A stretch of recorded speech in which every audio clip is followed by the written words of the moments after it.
une nouvelle épaisseur appelée voile en béton armé. Et je fais ajouter. Donc, ajouter.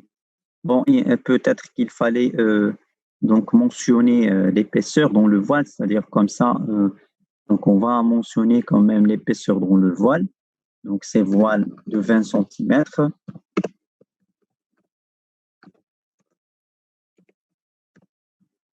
Donc, 20 cm. Et je fais ajouter, fermer. Donc, on a créé un voile de 20 cm. Donc, si je passe à droite, tout à droite, il y a les lignes, les définitions des axes, il y a les poutres, il y a les poteaux, et après, il y a les dalles, et également, il y a les voiles. Donc, il y a une partie réservée aux voiles prédéfinie pour les bâtiments. Donc, avant de passer à ce voile, on va rajouter, on va dire, des lignes de construction qui vont nous permettre de dessiner nos voiles. Donc, si je fais déjà la projection,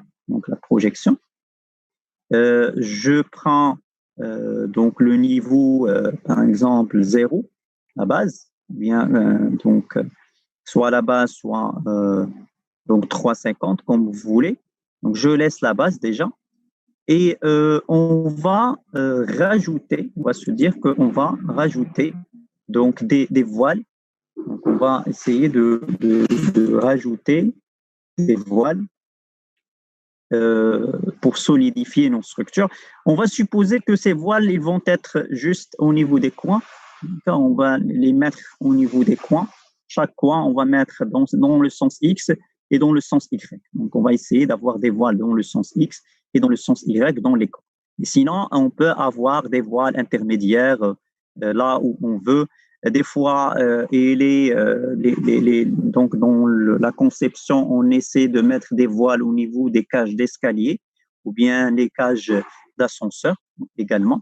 Donc, d'accord. Donc, c'est comme ça, ce qu'on appelle, surtout si on a un escalier central, donc on va le mettre au centre. Okay? On le met au centre justement pour qu'il y ait, on va dire, une excentricité donc minime. Donc, parce qu'il y a deux notions, il y a la notion de centre de torsion, il y a la notion de centre de gravité. Donc, ces deux centres, normalement, ils devraient au maximum être plus proches pour éviter un excentrement et une torsion, on va dire, du bâtiment. Donc, pour ce faire, c'est la raison pour laquelle on va opter pour, on va dire, des voiles dans le sens X et Y, justement pour éviter un centre de torsion loin du centre de gravité. Donc, première des choses, c'est les lignes de construction. Donc, on va rajouter des lignes de construction. Dans le sens X, on va, par exemple, dans ce point, c'est-à-dire entre le 1 et 2, on va rajouter un voile.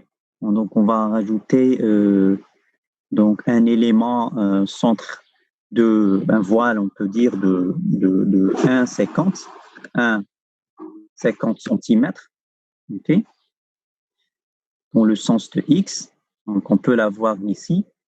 Et dans le sens de Y, on peut prendre un voile de sens Y, on peut prendre un élément de 1,60 si vous voulez. Donc 1,60, ajouter. Donc on a ajouté dans le sens X et dans le sens Y deux lignes de construction. On va mettre ajouter, et pardon, c'était juste, on a dit une seule ligne de construction. Ça, c'est à supprimer.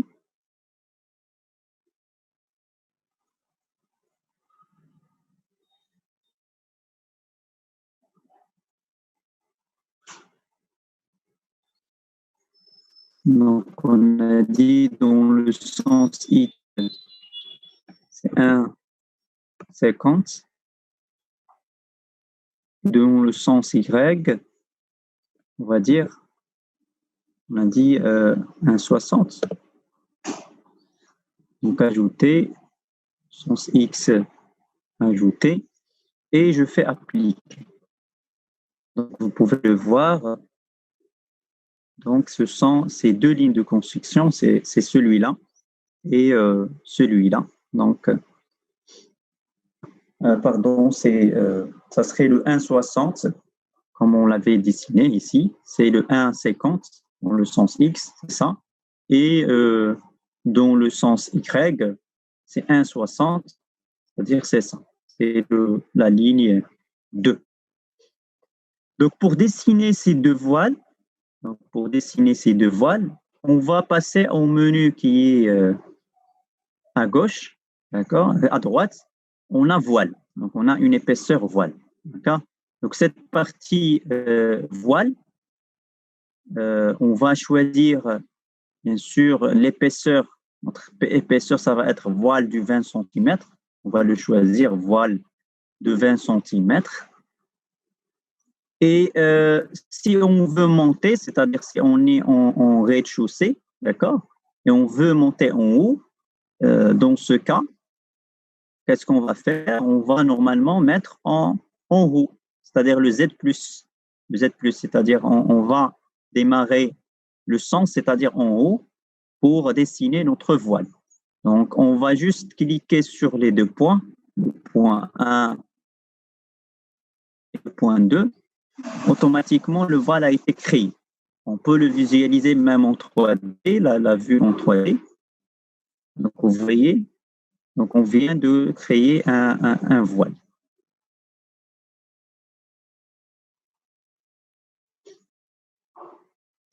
Donc, ce voile qu'on vient de créer ici, normalement, on va le dupliquer au niveau des étages. On pourrait le dupliquer, si vous vous rappelez un petit peu, c'est l'édition transformée, translation. Donc, on peut le translater au niveau des étages. D'accord. Si vous voyez un petit peu ce qu'on vient de faire, c'est que lorsqu'on duplique, normalement, on duplique également les fondations. C'est-à-dire automatiquement, lorsqu'on avait créé le voile, donc les fondations, ils sont en train d'être dupliquées.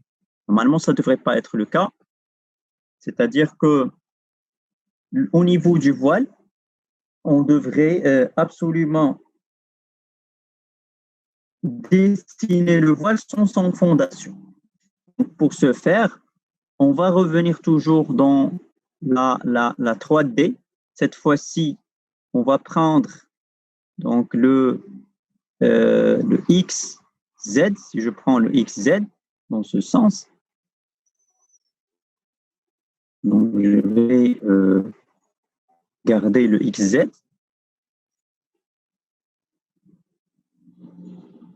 Donc, on va créer notre voile. On veut avoir un voile qui va démarrer d'en bas vers le haut.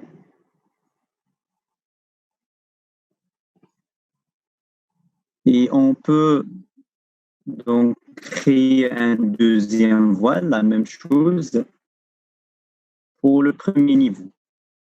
D'accord? Donc, à ce point, donc on peut choisir cet élément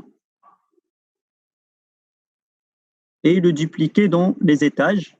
Vous allez voir que normalement, il s'agit de 1, 2, 3, 4 étages à dupliquer. En édition, transformer, translation, on aura 4 étages à dupliquer comme on l'avait fait l'autre fois par la translation.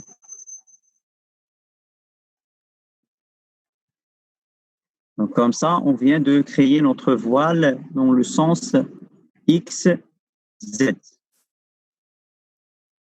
Donc, dans le sens, donc si je reviens donc à la vue, donc il y a le X, Z, et il y a le Y, Z. Donc, on peut également créer notre voile dans le sens YZ. J'ai fait le YZ. Donc, dans le YZ, on fera de même, c'est-à-dire on va prendre notre voile Donc, dessiner le voile qui va faire 1,60. OK. Donc, un autre voile. Et on va essayer de le dupliquer au niveau des étages. Donc, transformer, translation. Il va être copié 4 fois au niveau des étages.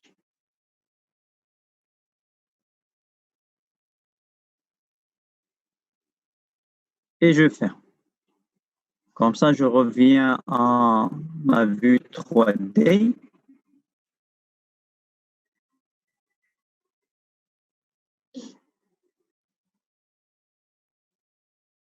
Donc, on a créé 2 voiles, c'est-à-dire un du côté XZ et l'autre de YZ. Comme j'ai dit l'autre fois, à chaque fois, je peux faire une analyse et vérifier ma structure pour voir s'il y a des erreurs de saisie ou autre. Donc, apparemment, il n'y a rien. OK. Maintenant, ces voiles, on veut également donc les mettre dans les autres coins. Donc, on peut les mettre dans les autres coins.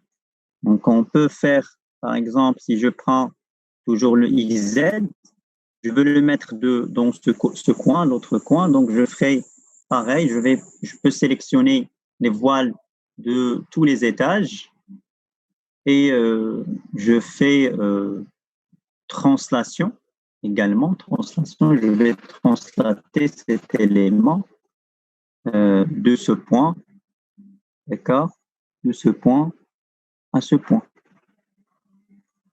Donc, je viens de translater dans le sens, on va dire, de X. Je ferai pareil pour le YZ. YZ. Donc, je vais sélectionner mon voile.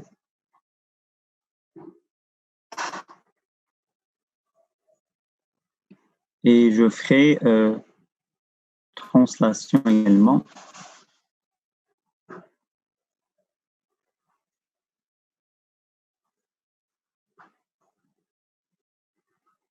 Je peux le visualiser en...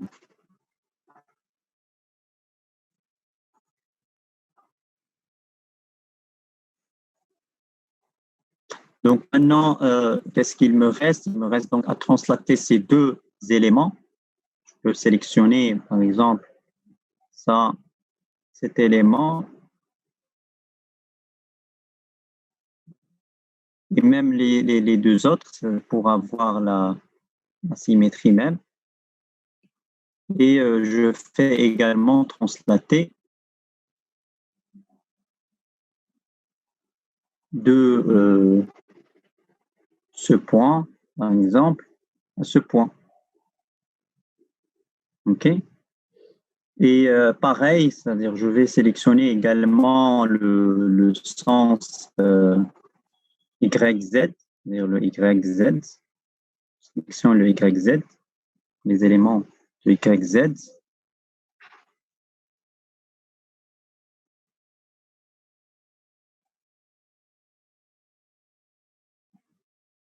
Et je peux les translater de ce point à ce point. Donc, translater du point extrait à ce point. Bon, on va encore une fois vérifier notre structure pour voir est-ce qu'il y a des erreurs. Donc, pas d'erreur pour le moment. Donc, comme ça, comme vous pouvez le voir, on vient d'avoir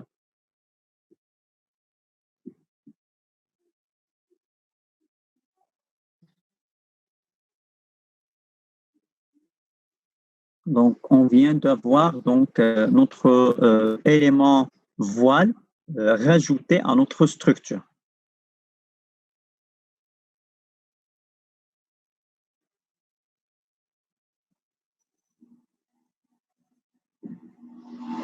Est-ce que tout le monde est dans le même, on va dire, niveau d'avancement par rapport à ce qu'on vient de faire? Donc, pour le moment, comme c'est une étape importante, le fait de rajouter des voiles, la conception des voiles, ça c'est ce qui est donc important à le savoir. On essaie le maximum de créer des voiles dans les deux sens X, Y, mais tenant compte de certaines, on va dire, symétrie du bâtiment pour qu'il n'y ait pas de torsion. C'est-à-dire si souvent on essaie de le mettre au niveau noyau, c'est-à-dire le centre, il ne faut pas qu'il y ait, on va dire, des éléments non symétriques, parce que sinon on pourrait avoir des centres de torsion énormes entre le centre de torsion et le centre de gravité, une distance énorme entre le centre de torsion et le centre de gravité. Donc la différence, c'est que le centre de torsion, il dépend plus, on va dire, de l'inertie des éléments, de nos éléments, alors que le centre de gravité, il dépend plus de la masse. C'est ça la différence entre le centre de torsion, c'est-à-dire l'application de la force qui serait appliquée dans, on va dire, le G, c'est-à-dire par rapport à la masse globale, mais l'inertie, donc le centre de l'inertie, le centre de torsion, il serait comme un excentrement qui pourrait donc causer la torsion de notre bâtiment. On va le voir lorsqu'on va passer donc à l'analyse modale et après bien sûr à l'analyse sismique.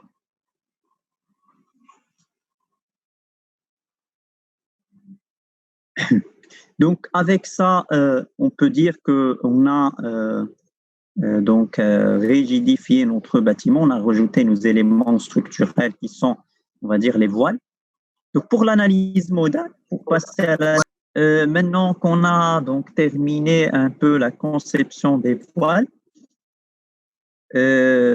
comme vous le savez, même si on va mettre ces voiles, c'est-à-dire c'est comme ce qu'on a fait pour le calcul de structure, à la fin, lorsqu'on va voir qu'est-ce que ça donne comme résultat, on pourrait revenir pour rectifier et rajouter même d'autres voiles. Si notre structure n'est pas, on va dire, très rigide par rapport au séisme, ou par rapport aux actions dynamiques, on doit revenir par la suite et revoir même la conception. Donc, dans tous les cas, donc comme j'ai dit tout à l'heure, par rapport au chargement, on a essayé pour tout ce qui est tableau de combinaison, d'éliminer les combinaisons. Donc, vous voyez qu'à ce moment-là, on n'a aucune combinaison. On a supprimé ce qu'on a fait hier. Pour le faire, il faut passer par les cas de charge et supprimer les cas de charge qui existent ici. D'accord? Donc, ça, c'est juste pour donc rappeler. Monsieur. Donc, maintenant,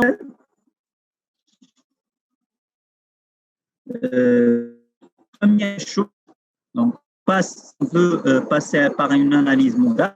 On passe à côté, analyse. Vous voyez un petit peu analyse. Donc, en analyse, il y a un type d'analyse. Vous voyez, type d'analyse. Analyse, type d'analyse. On peut la voir à partir de ce menu analyse, type analyse, comme on peut la voir ici. C'est-à-dire cette petite calculatrice avec des fichiers, ce qu'on appelle les types d'analyse. Donc, on va faire type d'analyse. Donc, vous allez voir que au niveau de l'analyse, on a déjà les deux charges permanentes et d'exploitation. Il y a la charge permanente, il y a la charge d'exploitation qu'on avait définie l'autre fois. Ce qu'il faut absolument donc apprendre, c'est que l'analyse dynamique, que ce soit sismique ou spectrale, souvent, donc il s'agit de quoi? Il s'agit de charges qui vont être appliquées, c'est-à-dire ce séisme ou bien cette force sismique. Donc, il va être appliqué sur des masses. C'est-à-dire, si je prends le cas d'un bâtiment, R plus 6 ou R plus 7, donc chaque étage, normalement, il correspond à une masse. Parce que le plancher, c'est l'élément, on va dire, qui centralise toute la masse. Donc, si je pars de R plus 1, le R plus 1, c'est une première masse, M1, M2, M3, ainsi de suite, jusqu'à arriver au dernier étage. Donc, cette force qui va frapper notre bâtiment, il serait, on va dire, répartie sur les étages, sur les masses des étages. Donc, ce qui fait le séisme, il va attaquer plus une charge, on va dire, c'est un poids, d'accord? Il s'agit d'un poids. Comment calculer ce poids? C'est ça la question. Comment déterminer ce poids qui est dû au séisme? Donc, pour le calculer, je vais juste partager avec vous rapidement donc le règlement parasismique. Donc, vous allez voir. Donc, au niveau du règlement parasismique, on parle d'une certaine masse W. On va la chercher tout de suite. Donc, on parle d'une masse W. Donc, si vous pouvez, si vous arrivez à le voir, donc il y a une masse W qui est égale à G plus psi fois Q. Donc, psi, c'est un coefficient donc, qui dépend de certains éléments. On va voir tout de suite dans le règlement qu'est-ce qu'on en dit. Donc, le G, c'est la charge, la totalité des charges permanentes. Donc, on va prendre toutes les charges permanentes. Q, c'est une fraction des charges d'exploitation. Donc, on ne va pas prendre toute la charge d'exploitation, prendre juste une fraction de la charge d'exploitation. Donc, c'est ça le poids qui est pris en considération au moment du calcul, c'est-à-dire le poids qui va subir, on va dire, notre force sismique. Ça serait le poids qui est égal à un poids dû à une charge permanente plus une partie de la charge d'exploitation. Maintenant, vous allez me poser la question, le psi, comment on va déterminer ce coefficient? Donc, ce coefficient, il est défini également dans le règlement.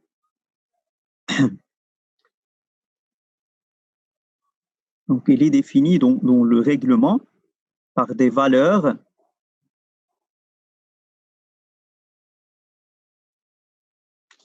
donc souvent, lorsqu'il s'agit d'un bâtiment standard, on va parler de psi égale à 0,2. Je suis en train de chercher rapidement dans le règlement la force. Donc, c'est ça, c'est W qui est égal G plus psi Q. Donc, dans la page 47 du règlement, c'est le W qui est égal à G plus psi Q. Et dans le tableau, on va définir ce coefficient psi. On nous dit que s'il s'agit de bâtiments à usage d'habitation et administratif, donc à usage d'habitation administratif, le coefficient psi, c'est 0,2. C'est-à-dire que notre masse donc, de calcul pour le cas sismique, ça va être G plus 0,2 fois Q. Et pour les bâtiments d'utilisation périodique par le public, c'est 0,3. Bâtiments d'utilisation tels que les restaurants, 0,4. Et on peut arriver même à un coefficient qui est égal à 1. On va prendre même le Q global, le G plus Q. Donc, bâtiments dont la charge d'exploitation est de longue durée, tels que les entrepôts, les bibliothèques, les silos, les réserves. Donc, s'il faut retenir, c'est qu'on a besoin de trouver une certaine masse AW, d'accord, qui s'appelle, c'est la charge, on va dire, de la structure, entre structure et une charge, qui est égale à G plus psi Q.